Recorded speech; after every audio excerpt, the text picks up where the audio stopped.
नमस्कार बच्चों, आपने इस कोरोना 19 महामारी के दौरान धैर्य और संयम से जो अपने परिवार के साथ समय गुजारा, आप बधाई के पात्र हैं। दूसरा बधाई के पात्र हमारा उत्तर प्रदेश माध्यमिक शिक्षा परिषद प्रयागराज इलाहाबाद, हमारे शहर सहारनपुर के DIS महोदय, हमारे स्कूल का प्रशासन, जिन्होंने ऑनलाइन इस हिंदी मीडियम को जोड़ने का इस महामारी के दौरान निराश बच्चों के अंदर एक जागृति पैदा की है, ये सभी बधाई के पात्र हैं। आइए आज 5 मई की क्लास में हम आपको 9th क्लास रंग भारती हिंदी में नाटकों की श्रृंखला में डॉक्टर रामकुमार वर्मा द्वारा लिखित दीपदान कहानी से परिचय कराते हैं आपका। दीपदान नाटक दीपदान शब्द से संबंधित है, दीपक का दान करना। इसके 2 अर्थ हैं इस नाटक में। पहला अर्थ है राजस्थान के तुलजा भवानी के मंदिर में एक तालाब के अंदर नाचते हुए महिलाओं के द्वारा दीपक का दान करना, और दूसरा है एक पन्ना नाम की दासी अपने मालिक के, राजा के लड़के को बचाने के लिए अपने बेटे का बलिदान कर देती है अपनी आंखों के सामने। तो ऐसे ये 2 दीपदान हमारे इस एक ही दीपदान नाटक में छिपे हुए हैं, जिन्हें हमने इस सारांश के माध्यम से आपको बताने का प्रयास किया है। जितना भी होमवर्क कराया जाए, इसे आप क्लास वर्क समझकर या तो ऑनलाइन आप ईमेल आईडी बनाकर उसमें आप सेंड कर सकते हैं, भर सकते हैं, सेव करिए और इसे फेयर कॉपी में लिखते रहिए। डेट वाइज हम क्लास वाइज, सब्जेक्ट वाइज बहुत से सब्जेक्ट आपको कवर करा चुके हैं।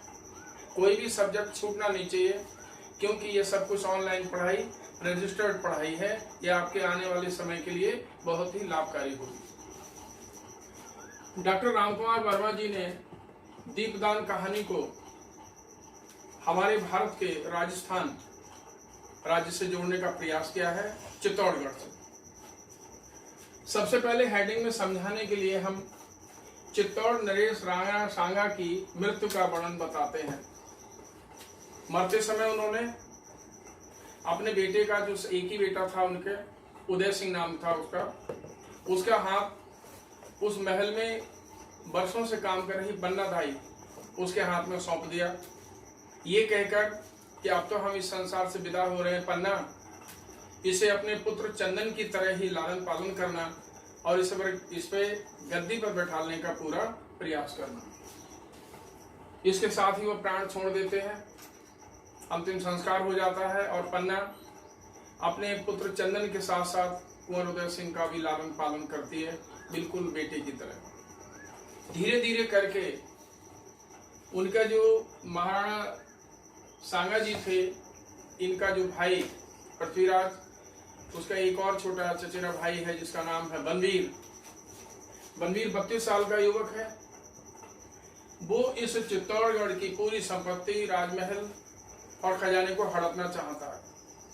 वो नहीं चाहता था कि उदय सिंह जिंदा रहे और वो उसके रास्ते में या राज्य के शासन करने में बाधा बने।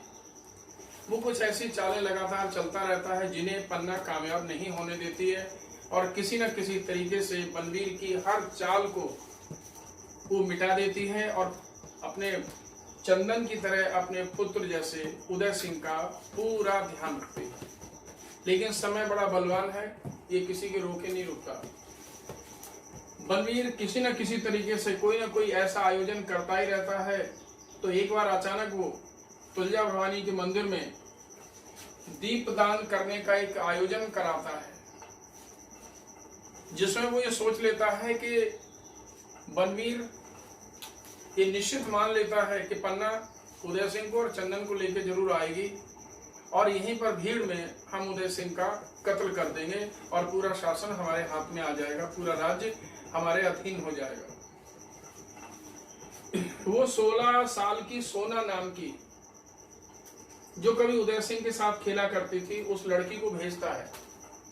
वो ये कहकर भेजता है कि जाओ, तुम जो मांगोगी हम तुम्हें सोना चांदी जेवरात वगैरह देंगे, मुंह मांगी कीमत देंगे।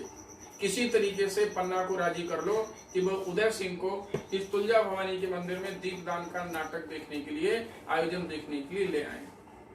लेकिन अचानक होने वाले इस आयोजन में पन्ना के कुछ इस तरीके से हाव भाव हो जाते हैं, वो भाप जाती है कि बनवीर कुछ अनिष्ट करना चाहता है और उसे ऐसा महसूस होने लगता है जैसे उदय सिंह के बारे में कुछ न कुछ उसने गलत भावनाएं बनवीर ने रख रखी हैं।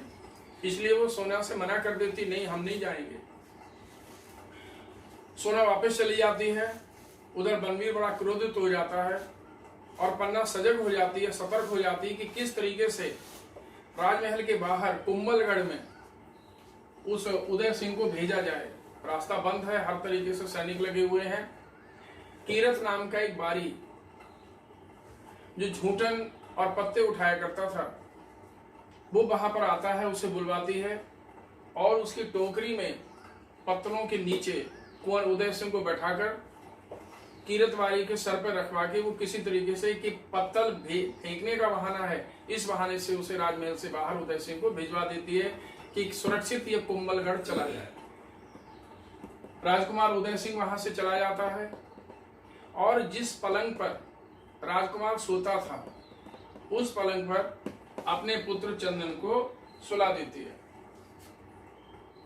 बनवीर को ये बात नहीं पता है कि जिस चारपाई पर कभी कुंवर उदय सिंह सोया करते थे, आज कुंवर उदय सिंह सुरक्षित कुंभलगढ़ की ओर चले गए हैं राजमहल से बाहर, और वहां पर कोई चंदन नाम का बेटा सो रहा होगा। उसे यही पता है कि पन्ना के पास जाएंगे तो उसके घर में, उसके कमरे में उदय सिंह हमें सोता हुआ या बैठा हुआ जरूर मिलेगा। बनवीर तलवार लेकर आता है और जैसे ही प्रवेश करता है पन्ना उसे रोकने का पूरा प्रयास करती है। झड़प होती है, मारपीट होती है। बनवीर अपनी तलवार और कटार से पन्ना पर प्रहार करने का पूरा प्रयास करता है और उस पलंग के पास बढ़ जाता है जहां पर चंदन सोया हुआ है। लेकिन बनवीर नहीं जानता कि यहाँ पर चंदन है, वो सिर्फ ये जानता है कि यहाँ कुंवर उदय सिंह सोए हुए हैं। वो ओढ़ी हुई चादर भी नहीं हटाता है, क्रोध में उसका ज्ञान पूरा नष्ट हो चुका है और वो तलवार से 2-3 बार ऐसे वार करता है ये समझकर कि ये तो मर गया। इस तरीके से उसके 2-3 टुकड़े करके वो वहां से चला जाता है। जैसा कि डॉक्टर रामकुमार वर्मा ने दीपदान के दूसरे अर्थ में बताया था कि पन्ना अपने सामने ही अपने कुल दीपक यानी अपने पुत्र का बलिदान होते हुए देख लेती है। वो एक ऐसी माँ है जिसने कत्ल होते हुए भी बनवीर को यह एहसास नहीं होने दिया कि उसका बेटा उसके सामने कत्ल कर दिया गया। अगर वो जरा भी रो देती या आंसू उसकी आंखों के आगे आ जाते तो बनवीर को ये पता चल जाता कि इसका मतलब ये रो रही है, ये कोई और नहीं इसी का पुत्र हो सकता है। उसने ये थोड़ा सा भी एहसास उस क्रूर बनवीर को नहीं होने दिया कि किस तरीके से उसने अपनी आंखों के सामने चंदन को बलिदान कर दिया। यानी कि एक माँ ने अपने द्वारा जो चित्तौड़ के नरेश राणा सांगा को वचन दिया गया था उसे निभाने का पूरा प्रयास किया और इस प्रयास में उसने दीपदान करते हुए अपने पुत्र चंदन की भी बलि चढ़ा दी। ये नाटक 9th क्लास के बच्चों के लिए हिंदी के माध्यम से ये बात का प्रतीक है, संहार उपसंहार के रूप में, संदेश के रूप में कहता है कि यदि हमने किसी को वचन दिया है, प्रॉमिस किया है तो उसे हम अवश्य निभाएं।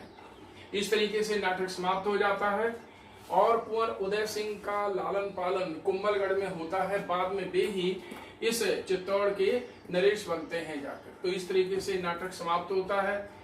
अधिक से अधिक जानकारी के लिए हमारे इस चैनल पर जो नीचे नंबर हैं उन पर आप संपर्क रखिए। घर में रहिए, सुरक्षित रहिए, मास्क का पालन करिए, अपनों से जुड़े रहिए और कोई भी प्रॉब्लम है आप हमसे मिलते रहिए। 24 घंटे आपकी सेवा में चैनल चालू है। धन्यवाद।